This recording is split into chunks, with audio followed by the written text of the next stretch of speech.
സർഗാത്മകതയാണ് സംസ്കാരത്തിൻ്റെ പരിരക്ഷ എന്ന മുദ്രാവാക്യവുമായി കടത്തനാട് ഫെസ്റ്റിൻ്റെ സമാപന ദിവസമാണിന്ന്.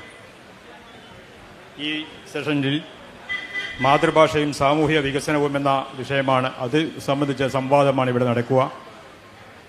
ഏതായാലും മാതൃഭാഷയെ സമൂഹത്തിലെ ചില കോണുകളിൽ നിന്ന് അവഗണിക്കുകയോ അല്ലെങ്കിൽ അരിഷ്ടം പ്രകടിപ്പിക്കുകയോ ചെയ്യുന്ന വർത്തമാന കാലഘട്ടത്തിലെ വിഷയത്തിന് ഏറെ പ്രാധാന്യമുണ്ട്. പ്രിയപ്പെട്ട ഭരതൻ മാഷെ പോലുള്ള ആളുകൾ അതൊക്കെ വിശദമായി സംസാരിക്കും. ഈ സംവാദത്തിൽ പങ്കെടുത്ത ഇരുവരെയും സ്വാഗതം ചെയ്യുന്നു. മാത്രമല്ല ഇവിടെ സന്നിഹിതരായിരിക്കുന്ന എല്ലാവരെയും ഒരിക്കൽ കൂടി സ്വാഗതം ചെയ്യുന്നു. ജയ് ഹിന്ദ്. സ്നേഹമുള്ളവരെ, മാതൃഭാഷയുടെ സാമൂഹിക വികസനപരമായ ധർമ്മങ്ങളെ മുൻനിർത്തിയാണ് ഇന്ന് ഈ സംവാദം. മാതൃഭാഷ എന്ന് കേൾക്കുമ്പോൾ മലയാളിയുടെ മനസ്സിൽ ഉണർന്നു വരുന്ന, അല്ലെങ്കിൽ ഒരു മഹാഭൂരിഭാഗം വരുന്ന മലയാളികളുടെ ഉള്ളിൽ ഉണർന്നു വരുന്ന ഒരു പ്രധാനപ്പെട്ട ഒരു മനോഭാവം പുളിയിലക്കരമുണ്ടിൻ്റെയും കാവിൻ്റെയും കുളത്തിൻ്റെയും കഥകളി തലകളുടെയും ഒക്കെ ഒരു ചിത്രമാണ്. മലയാള ദിനത്തിന് നവംബർ 1-ാം തീയതി ചിങ്ങം 1-ന് മുണ്ടെടുക്കുന്നത് തൻ്റെ മാതൃഭാഷയോട് ചെയ്യുന്ന ഏറ്റവും വലിയ ഒരു ആദരവാണ് എന്ന ഒരു പൊതുബോധത്തിൽ നിൽക്കുകയും മറ്റെല്ലാ ജ്ഞാന വ്യവഹാരങ്ങൾക്ക് വേണ്ടിയും മറ്റൊരു ഭാഷയെ ആശ്രയിക്കുകയും ചെയ്യുന്ന ഒരു ശരാശരി മലയാളിയുടെ പൊതുബോധത്തെ സംബന്ധിച്ചിടത്തോളം നേരത്തെ പറഞ്ഞതുപോലെ കാലഹരണപ്പെട്ട വസ്തുക്കൾ വെക്കാനുള്ള ഒരു മ്യൂസിയത്തിലെ ഒരു മ്യൂസിയം പീസ് എന്ന നിലയിൽ തന്നെയാണ് മാതൃഭാഷയെ പലപ്പോഴും കാണുന്നത്.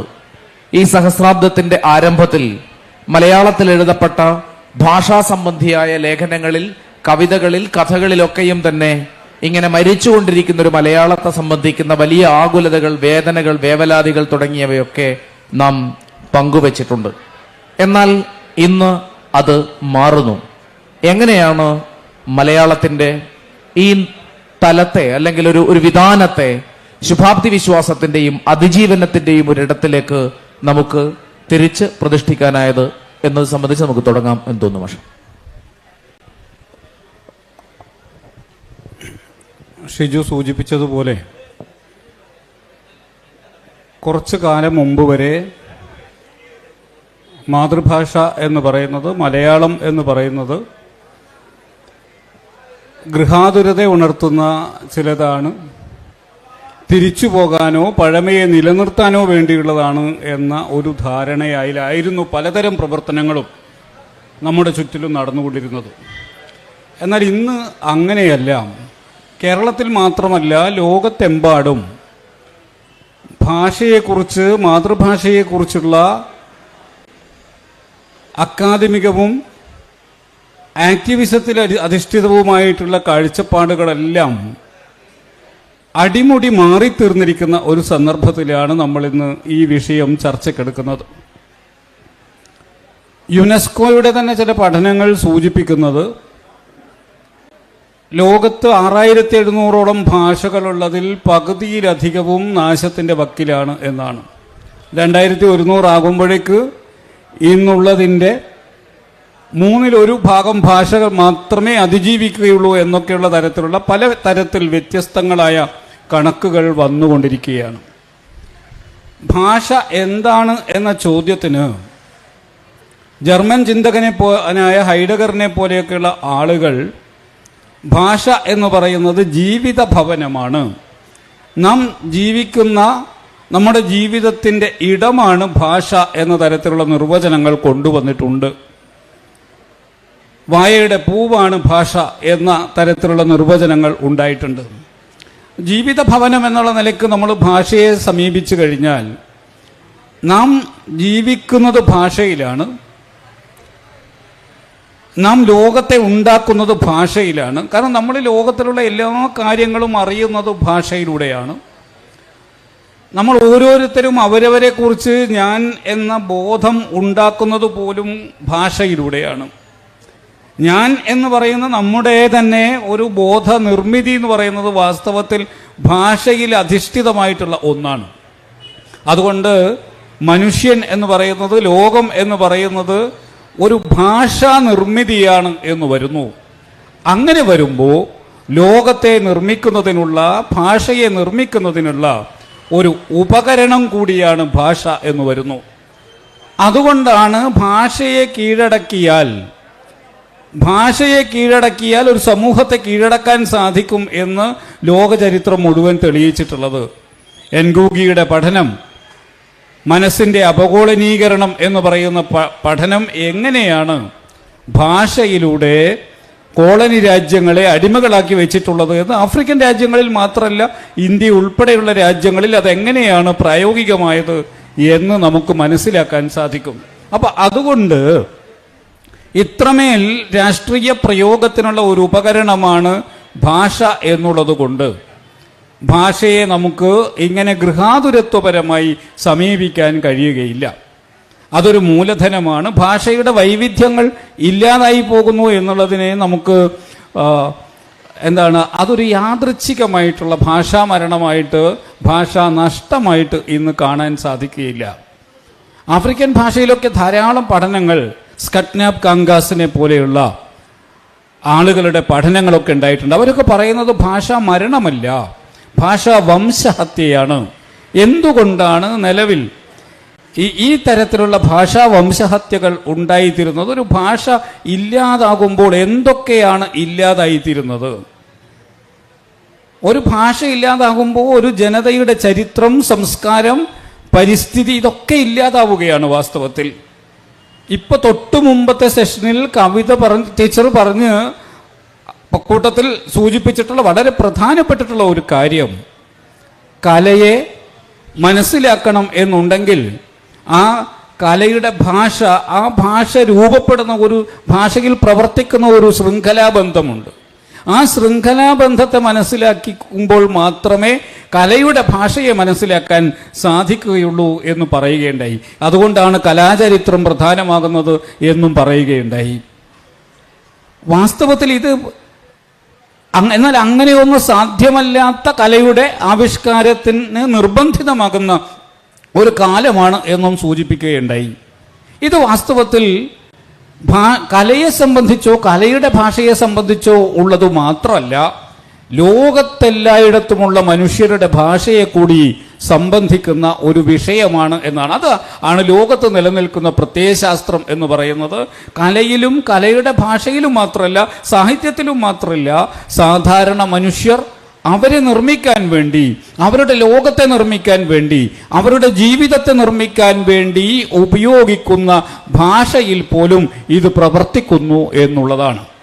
ഒരു ചെറിയ ഉദാഹരണം പറഞ്ഞാൽ വളരെ എളുപ്പമാണ്. നമ്മളൊക്കെ പറയാറുണ്ടായിരുന്ന മൂലധനം മുടക്കുമുതൽ എന്ന് പറയുന്ന വാക്ക് ഇന്ന് മലയാളത്തിൽ നമ്മൾ അങ്ങനെ പ്രയോഗിക്കാറില്ല.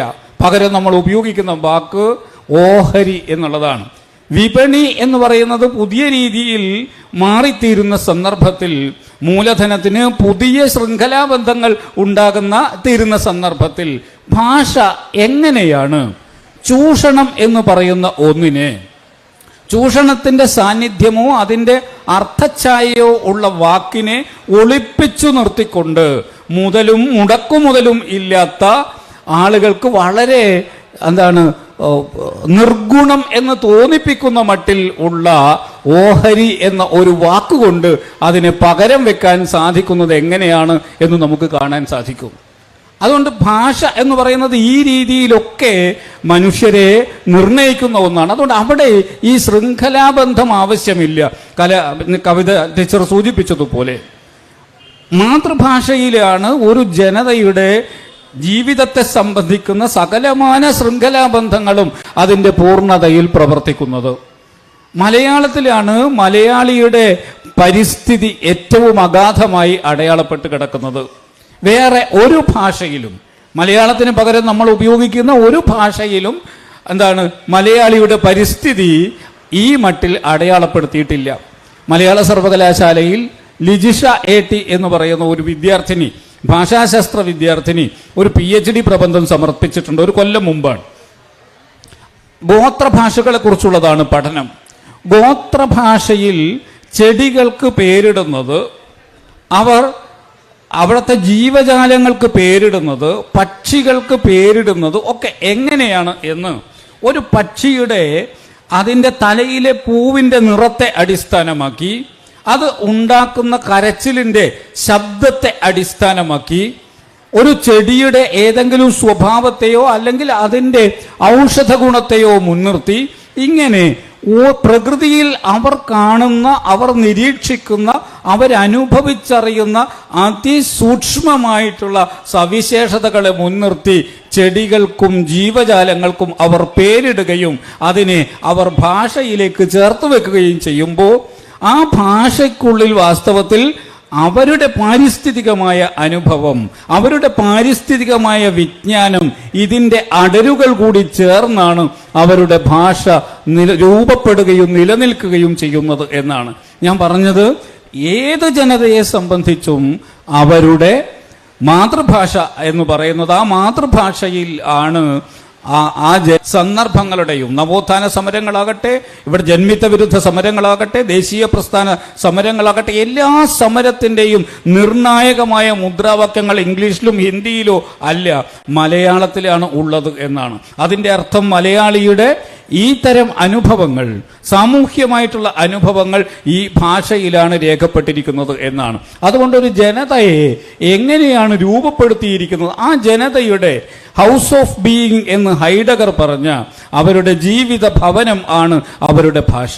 ആ ഭാഷയിൽ ജീവിക്കുമ്പോൾ അവർക്ക് ആ ജനതയായി അവരുടെ പരിസ്ഥിതിയുടെ ഭാഗമായി തുടരാൻ, നേരത്തെ പറഞ്ഞ അവർക്ക് മനസ്സിലാകുന്ന ഈ ശൃംഖലാബന്ധത്തിനകത്ത് ജീവിക്കാൻ കഴിയണം എന്നാണ്. എന്നാൽ പുതിയ ലോകക്രമം ആവശ്യപ്പെടുന്നത് ഈ തരത്തിൽ ഉള്ള ശൃംഖലാബന്ധങ്ങൾ, ഇങ്ങനെയുള്ള മനസ്സിലാക്കലുകൾ ആവശ്യമില്ലാത്ത, ഇതിൽ നിന്ന് പുറത്താക്കപ്പെടുന്ന, കവിത ടീച്ചർ സൂചിപ്പിച്ചതുപോലെ അന്യവൽക്കരിക്കപ്പെടുന്ന, അഗാധമായ അനുഭവങ്ങളില്ലാത്ത മനുഷ്യരുടെ ഒരു ലോകത്തെയാണ് ഇന്നത്തെ അധികാരക്രമം ആവശ്യപ്പെടുന്നത് എന്നുള്ളത് കൊണ്ട് തന്നെ അങ്ങനെയുള്ള ഒരു ഭാഷ നമുക്ക് ആവശ്യമില്ല എന്നുള്ള, എന്തിനാണ് മാതൃഭാഷ എന്നൊക്കെയുള്ള ചോദ്യങ്ങൾ ലോകത്തുണ്ടായിത്തീരുന്നു എന്നതാണ്.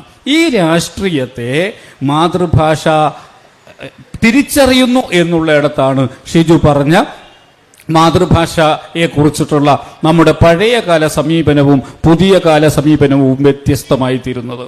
അവിടെ മൂലധനം എന്നുള്ള നിലയിൽ മാതൃഭാഷയെ സമീപിക്കുമ്പോൾ മാതൃഭാഷ ആ തരത്തിൽ ഇപ്പോൾ നമ്മുടെ പഠനം, വിദ്യാഭ്യാസം, എനിക്ക് തോന്നുന്നത് അത് വേറെ ചർച്ച ചെയ്യേണ്ട ഒരു വിഷയമാണ്. പക്ഷേ ഒരു PSC പരീക്ഷ എഴുതുമ്പോൾ ഈ ഭാഷ നിങ്ങൾക്ക് ജീവിക്കാനും അതിജീവിക്കാനും നിങ്ങളുടെ അവകാശങ്ങൾ നേടിയെടുക്കാനും ഉള്ള ഒന്നുകൂടിയാണ്. നമ്മുടെ സാമൂഹ്യമായ നിലനിൽപ്പിൻ്റെ, വൈവിധ്യങ്ങൾ പുലരുന്നതിൻ്റെ, ജനാധിപത്യം പുലരുന്നതിൻ്റെ, പരിസ്ഥിതി നിലനിൽക്കുന്നതിൻ്റെ ഒക്കെ ഭാഗമാണ് മാതൃഭാഷ എന്ന് മാതൃഭാഷയുടെ നിലനിൽപ്പിൻ്റെ യുക്തി പഴയ കാലത്തെ ഗൃഹാതുര യുക്തികളിൽ നിന്ന് മാറി ആധുനിക കാലത്തെ അതിജീവന യുക്തിയോടും രാഷ്ട്രീയ യുക്തിയോടും ചേർക്കപ്പെട്ടിരിക്കുന്നു എന്നതാണ് ഈ സന്ദർഭത്തിലെ ഒരു പ്രധാനപ്പെട്ട മാറ്റം എന്നാണ് സൂചിപ്പിക്കാനുള്ളത്.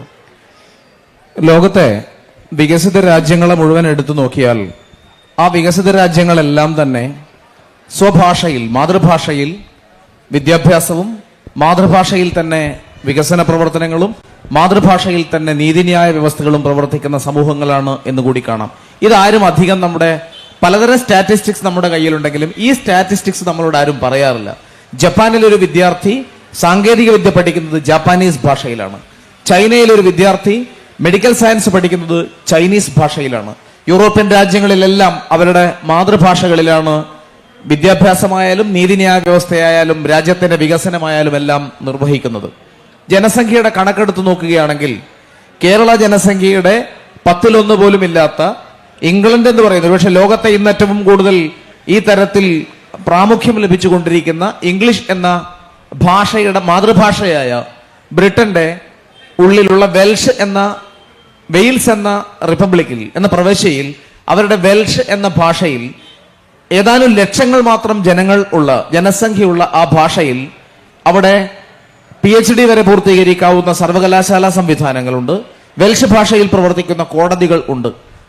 ഒരു മനുഷ്യന്റെ സ്വാതന്ത്ര്യബോധവുമായി, പൗരാവകാശ ബോധവുമായി മാതൃഭാഷയുടെ വികാസം വളരെ ആഴത്തിൽ ബന്ധപ്പെട്ടിരിക്കുന്നു എന്നതുപോലെ തന്നെ ഒരു രാഷ്ട്രത്തിന്റെ പുരോഗതിയുടെ ഏകകമായി ഈ ഒരു സംഗതി കൂടി നാം കാണേണ്ടതാണ്. പക്ഷെ വാസ്തവത്തിൽ നമ്മുടെ വിദ്യാഭ്യാസത്തിൽ എവിടെയും നമ്മോട് ഇത് സംസാരിച്ചിട്ടില്ല. ഞാനിത് പറയാനുള്ള കാരണം, മലയാളം ഒരു സാഹിത്യ ഭാഷ എന്നുള്ള നിലയിൽ ഒരുപക്ഷെ ഇന്ന് ലോക നിലവാരത്തിൽ തന്നെ എത്തിയിരിക്കുന്നു.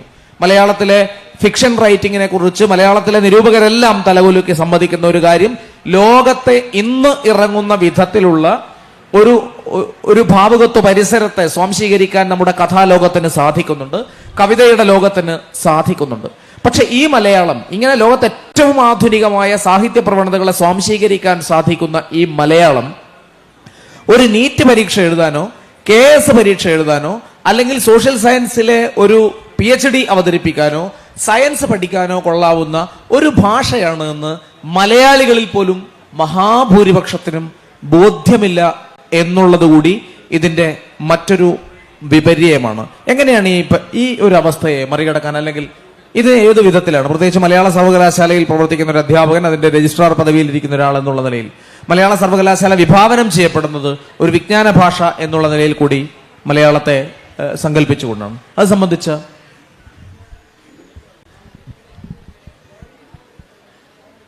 ഷിജു സൂചിപ്പിച്ച വിദ്യാഭ്യാസത്തിൻ്റെ മേഖലയിൽ മാതൃഭാഷയെ ഉപയോഗിക്കുക എന്നുള്ള ഒരു നയം 1957 ആദ്യ EMS മന്ത്രിസഭ അധികാരമേൽക്കുന്ന സമയത്ത് ആദ്യത്തെ പ്രസംഗത്തിൽ EMS നടത്തിയിട്ടുള്ള പ്രഖ്യാപനങ്ങളിൽ, പലതരം പ്രഖ്യാപനങ്ങളിൽ ഒന്ന്, ഘട്ടം ഘട്ടമായി സർവകലാശാലകളിൽ ഉൾപ്പെടെയുള്ള വിദ്യാഭ്യാസം മാതൃഭാഷയിലാക്കും എന്നുള്ളതാണ്. കോമാട്ടിൽ അച്യുതമേനോൻ കമ്മീഷന്റെ റിപ്പോർട്ട് വന്നപ്പോഴും അതുതന്നെയാണ് പറഞ്ഞത്. പക്ഷേ അതല്ല പിന്നീട് നടന്നിട്ടുള്ളത് എന്ന് എല്ലാവർക്കും അറിയാവുന്ന ഒരു കാര്യവുമാണ്. ഇത് സർവകലാശാലകൾക്ക് മാത്രം തീരുമാനിക്കാവുന്ന ഒന്നാണ് എന്ന് ഞാൻ വിചാരിക്കുന്നില്ല. അപ്പോൾ ഈ വിഷയം മാത്രം വിശദമായി ചർച്ച ചെയ്യാനുള്ളൊരു വിഷയമാണ്. നമുക്ക് നമ്മുടെ മുമ്പിൽ സമയം വളരെ പരിമിതവുമാണ്. ഇനിയിപ്പോൾ പറഞ്ഞ സ്ഥിതിക്ക് ഒരു 4 മിനിറ്റ് സമയം നമ്മുടെ മുമ്പിലുള്ളൂ. ആ 4 മിനിറ്റിനുള്ളിൽ പറയാവുന്ന ഒരു കാര്യം, ഇപ്പോൾ നമ്മൾ 10 മിനിറ്റ് ഉണ്ട്. പിന്നെ നമ്മൾ ഈ സേതുരാമൻ്റെ മലയാളത്തിൻ്റെ ഭാവി എന്ന് പറയുന്ന പുസ്തകം, അതിനകത്ത് വളരെ വിശദമായി ഏതെങ്കിലും മലയാളം മാഷ് വൈകാരികമായി അല്ലെങ്കിൽ നേരത്തെ പറഞ്ഞതുപോലെ ഗൃഹാതുരത്വം പറയുന്ന രീതിയിലല്ല, ലോകത്തിലെ ഭാഷയുടെ കണക്കുകൾ സൂചിപ്പിച്ചുകൊണ്ട് ലോകത്ത് എവിടെയൊക്കെ മാതൃഭാഷ ഉപയോഗിക്കുന്നു, മാതൃഭാഷയിൽ വിദ്യാഭ്യാസം നടക്കുന്നു, ഇന്ന് ലോകത്ത് ആഹ്ലാദ സൂചികയിൽ ഒന്നാമത് നിൽക്കുന്ന രാജ്യങ്ങളിൽ, അതുപോലെ വികസനത്തിൻ്റെ കാര്യങ്ങളിൽ ഒന്നാമത് നിൽക്കുന്ന രാജ്യങ്ങളിലൊക്കെ അവിടുത്തെ മാതൃഭാഷയിലാണ് വിദ്യാഭ്യാസം നടക്കുന്നത് എന്നൊക്കെയുള്ളത് വളരെ യുക്തിയുക്തമായി വിശദീകരിച്ചിട്ടുണ്ട്. എന്നാൽ ഇംഗ്ലീഷിൽ ഇതൊക്കെ നടക്കുന്ന ഇന്ത്യയിലെ സർവകലാശാലകൾ പിന്നെ ലോകത്തിലെ സർവകലാശാലകളുടെ റാങ്കിങ്ങിൽ ആദ്യത്തെ 100-ൽ പോലും വരികയില്ല എന്നുള്ളതുമാണ് യാഥാർത്ഥ്യം. ഇംഗ്ലീഷിൽ നടക്കുന്നത് കൊണ്ട് അത് ആകുമായിരുന്നുവെങ്കിൽ അങ്ങനെ സംഭവിക്കേണ്ടതാണ്, അങ്ങനെ സംഭവിച്ചിട്ടില്ല എന്നുള്ളതാണ്. മറിച്ച് അതിൻ്റെ ഒരു മറുവശം എന്താണെന്ന് ചോദിച്ചാൽ, നമ്മളുടെ ഏതൊരു അറിവും ഏതൊരു വിജ്ഞാനവും ലോകത്തുണ്ടാകുന്നത് ലോകത്തിലെ ഏതെങ്കിലും ഒരു സവിശേഷ സന്ദർഭത്തിൽ നിന്നുകൊണ്ടാണ്. അത് സാമൂഹ്യവും സാംസ്കാരികവും രാഷ്ട്രീയവുമായിട്ടുള്ള ഒരു സന്ദർഭത്തിൽ ഉണ്ടാകുന്ന ഏതൊരു അറിവിനെയും അറിവായി നമ്മൾ സ്വാംശീകരിക്കുകയും ഇങ്ങനെ സ്വാംശീകരിക്കുന്ന അറിവിനെ നമ്മുടെ ചരിത്രത്തിലേക്ക്, നമ്മുടെ സംസ്കാരത്തിലേക്ക്, നമ്മുടെ ആവശ്യത്തിലേക്ക്, നമ്മുടെ പരിസ്ഥിതിയിലേക്ക് ഉതകുന്ന രീതിയിൽ അതിനെ മാറ്റി തീർക്കാൻ നമുക്ക് സാധിക്കേണ്ടതുണ്ട്. AR രാജരാജവർമ്മ പറഞ്ഞ ധാതുപോഷണം, ധാതുപുഷ്ടി ഉണ്ടാവുക, അറിവിൻ്റെ ധാതുപുഷ്ടി ഉണ്ടാവുക എന്നൊക്കെ പറയുന്നത് ലോകത്തിലെ സർവ്വലൗകികമായ ഒരു തലം അറിവിനുണ്ട്. ആ സർവ്വലൗകികമായ അറിവിനെ നമ്മുടെ പരിസ്ഥിതിയിലേക്കും നമ്മുടെ ആവശ്യങ്ങളിലേക്കും കൊണ്ടുവരാൻ സാധിക്കണമെന്നുണ്ടെങ്കിൽ അത് മാതൃഭാഷയിൽ നടക്കണം. ഒരു കൃഷി അറിവ്, ലോകത്തുണ്ടാകുന്ന ഒരു കൃഷി അറിവിനെ മലയാളത്തിൽ സ്വീകരിക്കുമ്പോൾ, മലയാളത്തിൽ പഠിക്കുമ്പോഴാണ് മലയാളത്തിലെ ആവശ്യങ്ങളോട്, മലയാളത്തിൻ്റെ പരിസ്ഥിതിയോട് ചേരാവുന്ന മട്ടിലുള്ള, ഞാൻ പറഞ്ഞല്ലോ നേരത്തെ സൂചിപ്പിച്ച ഒരു ശൃംഖലാബന്ധമുണ്ട് ഭാഷക്കകത്ത് പ്രവർത്തിക്കുന്ന. ഈ ശൃംഖലാബന്ധത്തിനകത്തേക്ക് വരുമ്പോൾ മാത്രമേ ഇവിടത്തേതായിട്ട് ഉള്ള ഒരു ജൈവിക പരിവർത്തനം ആ അറിവിന് സംഭവിക്കുകയുള്ളൂ. നിർഭാഗ്യവശാൽ അത് സാധിക്കുന്നില്ല എന്നുള്ളതാണ് നമ്മുടെ ഇപ്പോഴത്തെ ഒരു യാഥാർത്ഥ്യം. അതിൻ്റെ ഒരു കാരണം ഞാൻ നേരത്തെ പറഞ്ഞതുപോലെ, വികസനം എന്ന് പറഞ്ഞാൽ എന്താണ്?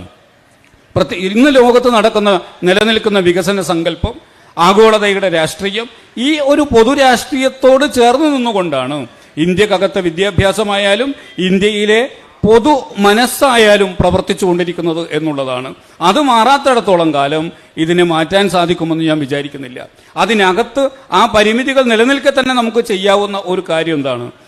വിജ്ഞാനം എന്ന് പറയുന്ന ഒരു ഭാഷയിൽ പഠിക്കുക എന്ന് പറയുന്നതും വേറൊരു രാജ്യത്ത് ജോലി ചെയ്യുക എന്ന് പറയുന്നതും രണ്ടും രണ്ടാണ്. വേറെ ഏതെങ്കിലും ഒരു രാജ്യത്ത് ജോലി ചെയ്യണമെന്നുണ്ടെങ്കിൽ അവിടുത്തെ ഭാഷയിൽ തന്നെ പഠിക്കണമെന്ന് യാതൊരു നിർബന്ധവുമില്ല.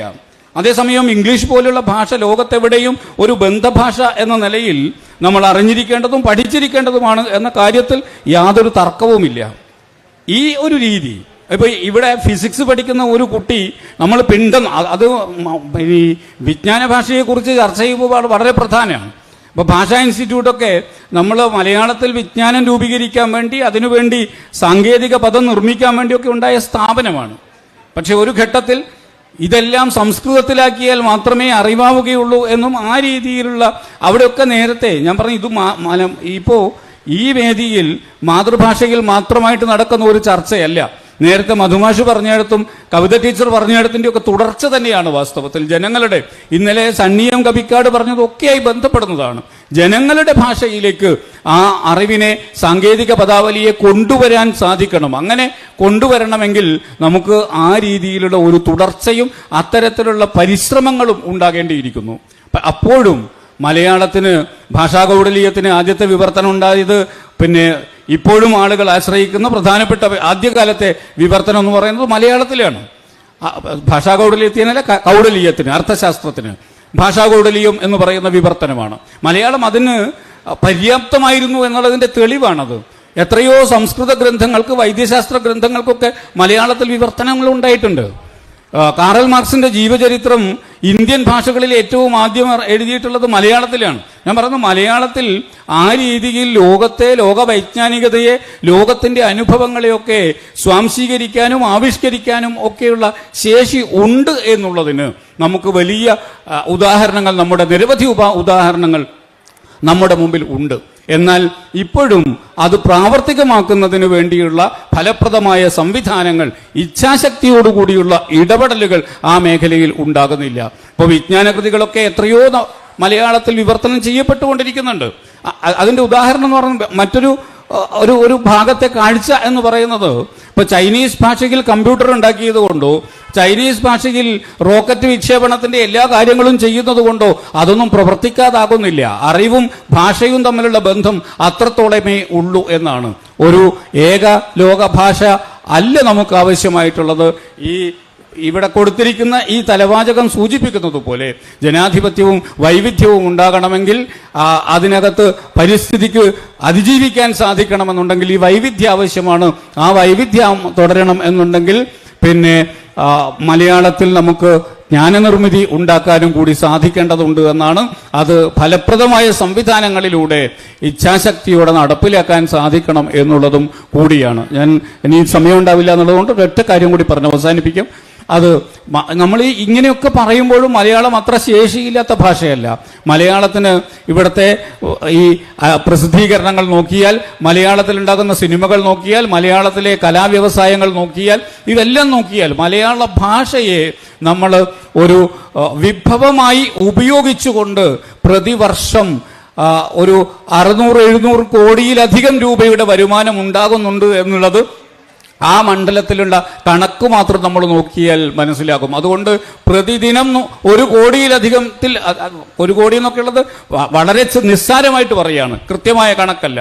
അത്രമേൽ വരുമാനം ഉണ്ടാക്കാൻ സാധ്യതയുള്ള വിഭവം കൂടിയാണ് മലയാളം എന്ന് പറയുന്നത്, മാതൃഭാഷ എന്ന് പറയുന്നത് എന്നുകൂടി സൂചിപ്പിക്കുകയാണ്. ഞാൻ പറയുന്നത് അങ്ങനെ പല മേഖലയിലും പ്രയോഗിക്കാൻ കൊള്ളാത്തത് മാത്രമല്ല, അതിന് അത്തരത്തിലുള്ള നമ്മുടെ ചർച്ച പോകേണ്ടുന്ന നിരവധി മണ്ഡലങ്ങൾ വേറെയും ഉണ്ട് എന്നുള്ളതിന് സൂചന മാത്രം പറയുകയാണ്. സമയത്തിന്റെ പരിമിതി ഉള്ളതുകൊണ്ട് 5 മിനിറ്റ് കൂടെ ഉണ്ടാവും. സാങ്കേതിക പദങ്ങളുടെ ഒരു പ്രശ്നം പറഞ്ഞു. തീർച്ചയായിട്ടും ഒരുപക്ഷെ വളരെ പെട്ടെന്ന് തന്നെ എല്ലാ വിജ്ഞാന ഭാഷയിലെ എല്ലാ സാങ്കേതിക പദങ്ങൾക്കും തത്തുല്യമായ മലയാള പദങ്ങൾ നിർമ്മിച്ച് എടുക്കുക എന്നത് ഒരു പ്രായോഗിക സമീപനം ആവണമെന്നില്ല. അല്ലെങ്കിൽ അത്തരം പ്രൊജക്ടുകൾ നടക്കട്ടെ, പക്ഷെ അതുവരെ വെയിറ്റ് ചെയ്യേണ്ട ഒരു പ്രശ്നമില്ല എന്നാണ് എനിക്ക് തോന്നുന്നത്. ഇതിന്റെ ഒരു പഠന മാധ്യമം എന്നുള്ള നിലയിൽ അല്ലെ ഗവേഷണത്തിന്റെ മാധ്യമം എന്നുള്ളതിൽ മലയാളം മാറാൻ വേണ്ടിയിട്ട്. കാരണം നിലവിൽ ഉപയോഗിക്കുന്ന ഈ സാങ്കേതിക പദങ്ങൾ ഇംഗ്ലീഷ് ഭാഷയിലേക്ക് തന്നെ ഇന്ന് ഉപയോഗിക്കുന്ന സാങ്കേതിക പദങ്ങളുടെയും അവയുടെ പ്രതീകങ്ങളുടെയും അതിനുപയോഗിക്കുന്ന ചിഹ്ന വ്യവസ്ഥകളുടെയും ഒറിജിൻ എന്ന് പറയുന്നത് ഇംഗ്ലീഷ് അല്ല. അത് പലതും ലാറ്റിനിൽ നിന്നും മറ്റ് ഭാഷകളിൽ നിന്നുമൊക്കെ സ്വാംശീകരിക്കപ്പെട്ടിട്ടുള്ള അവയാണ്. അതുകൊണ്ട് തന്നെ ഏതെങ്കിലും ഒരു സവിശേഷമായ പദത്തിന് മലയാളം വന്നില്ല, അത് വരുന്നത് വരെ വെയിറ്റ് ചെയ്യുകയോ അല്ലെങ്കിൽ ഈ മലയാളം എന്ന പേരിൽ നടത്തുന്ന സംസ്കൃതീകരണത്തെ അങ്ങനെയുള്ള ചില പാഴായി പോയ പ്രൊജക്ടുകൾ അല്ലെ പാഴാണ് എന്ന് പൂർണ്ണമായി പറയാൻ പറ്റില്ല, അതിന്റെ ചരിത്രപരമായ കാരണങ്ങൾ കൂടിയുണ്ട്. എങ്കിൽ പോലും ഒരുപക്ഷെ നമുക്കത് നിത്യജീവിതത്തിൽ ഉപയോഗിക്കാൻ സാധിക്കാത്ത പദങ്ങളുടെ ഒരു പേരിൽ ഉടക്കി നിൽക്കേണ്ടുന്ന ഒന്നല്ല വാസ്തവത്തിൽ ഈ മാതൃഭാഷയിലുള്ള വിജ്ഞാന നിർമ്മിതിയുടെ ആലോചന.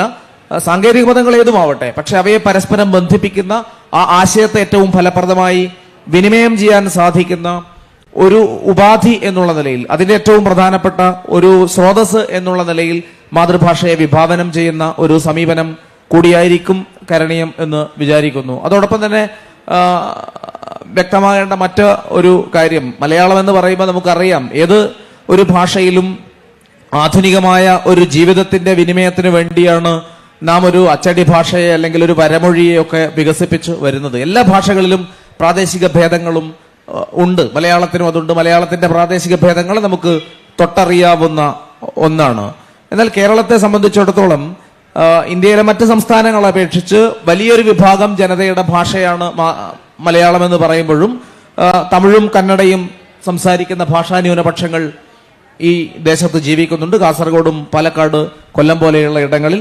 അതോടൊപ്പം തന്നെ വിവിധ ഗോത്ര സമൂഹങ്ങൾ, ഒരുപക്ഷെ മലയാളത്തിൽ നിന്ന് വ്യത്യസ്തമായ മാതൃഭാഷകൾ ഉള്ള ഗോത്ര സമൂഹങ്ങൾ കേരളത്തിലുണ്ട്. അതിൽ പലതിന്റെയും ഭാഷാ ഗോത്രങ്ങൾ പോലും മലയാള ഭാഷയുടെ ഗോത്രത്തിൽ നിന്ന് ഭിന്നമായവയുണ്ട്. എങ്ങനെയായിരിക്കും ഇവയുടെ ഒരു പാരസ്പര്യത്തെ, ഇവരെല്ലാം പുലരുന്ന ഒരു ജീവിതത്തെ ഒരു ജനാധിപത്യവാദി കൂടിയായ ഒരു മാതൃഭാഷാ പ്രവർത്തകനെ വിഭാവനം ചെയ്യാൻ സാധിക്കും? അതിനെ കൂടി കുറിച്ച് പറഞ്ഞ് നമുക്ക് അവസാനിപ്പിക്കാം എന്ന് വിചാരിക്കുന്നു.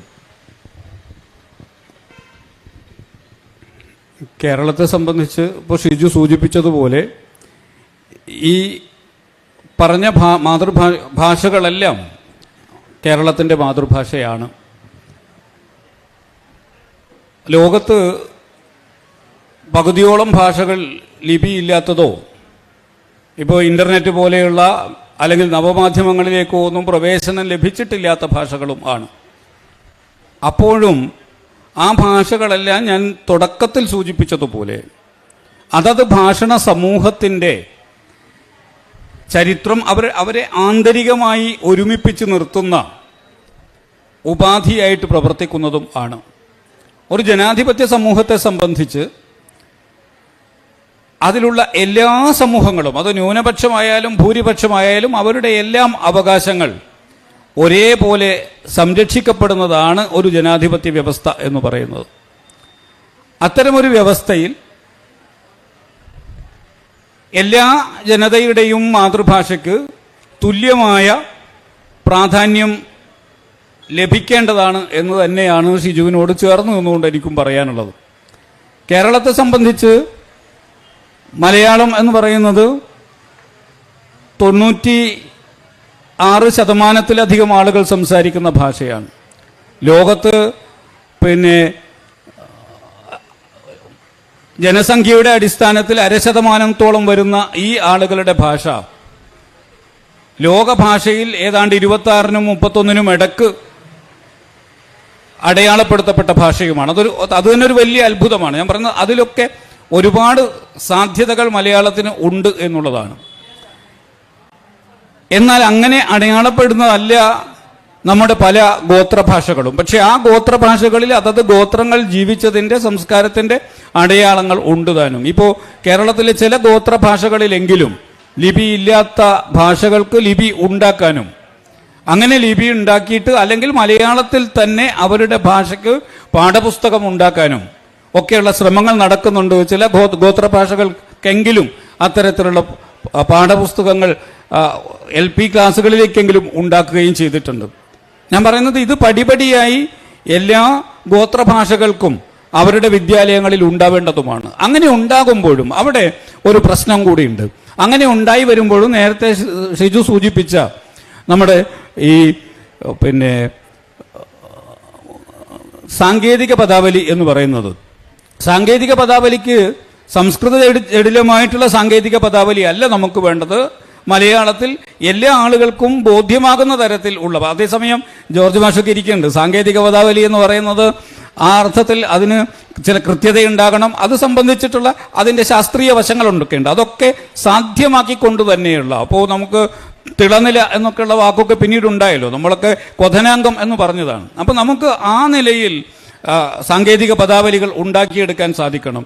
സാങ്കേതിക പദാവലി ഉണ്ടാക്കിയെടുക്കുമ്പോഴും കുട്ടികൾ ഏറ്റവും ചുരുങ്ങിയത് 12ാം ക്ലാസ് വരെയെങ്കിലും അതിൻ്റെ ഇംഗ്ലീഷ് കൂടി പഠിച്ചിരിക്കുകയും വേണം. അതുകൊണ്ടാണ് ഞാൻ പറഞ്ഞത്, അവർ പുറത്തുപോയി ജോലിയെടുക്കുമ്പോൾ സാങ്കേതിക പദാവലികളെ സംബന്ധിച്ചെങ്കിലും ഭാഷ എന്നുള്ള നിലയ്ക്ക് ഭാഷ പഠിച്ചാൽ അവർക്ക് എവിടെയും പോകാനും ആശയവിനിമയം നടത്താനും പ്രവൃത്തി ചെയ്യാനും ഒക്കെ സാധിക്കും. പക്ഷേ ഒരു വൈജ്ഞാനിക മണ്ഡലത്തിൽ പ്രവർത്തിക്കുമ്പോൾ അതിൻ്റെ സാങ്കേതിക പദാവലി കൂടി ആഗോളകമായ അർത്ഥത്തിൽ പഠിക്കുകയും വേണം. അതുകൂടി സാധ്യമാകുന്ന തരത്തിൽ മാത്രമേ വൈജ്ഞാനിക മേഖലയിൽ ഇടപെടൽ സാധിക്കുകയുള്ളൂ.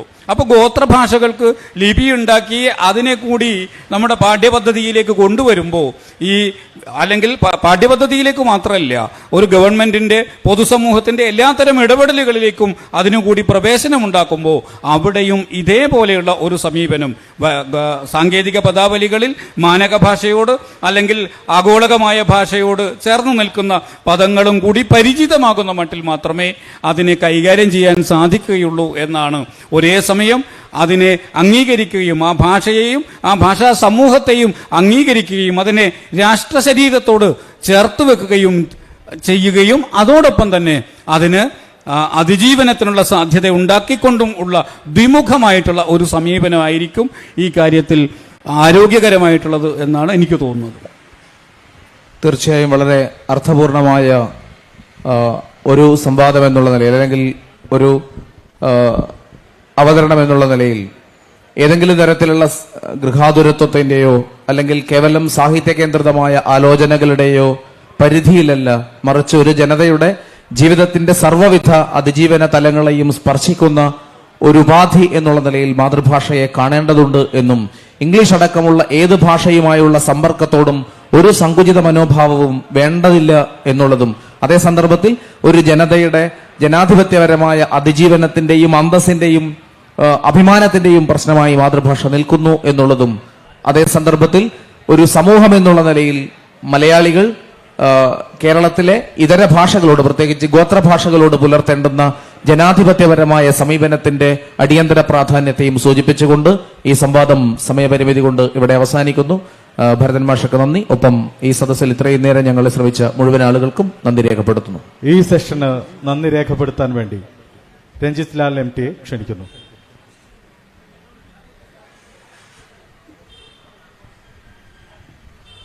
മാതൃഭാഷയും സാമൂഹ്യ വികസനവും എന്ന ഈ പരിപാടിയിൽ പങ്കെടുത്ത ഡോക്ടർ KM ഭരതൻ, മോഡറേറ്ററായ ഷിജു R എന്നിവർക്കും മുഴുവൻ പേർക്കും നന്ദി രേഖപ്പെടുത്തുന്നു.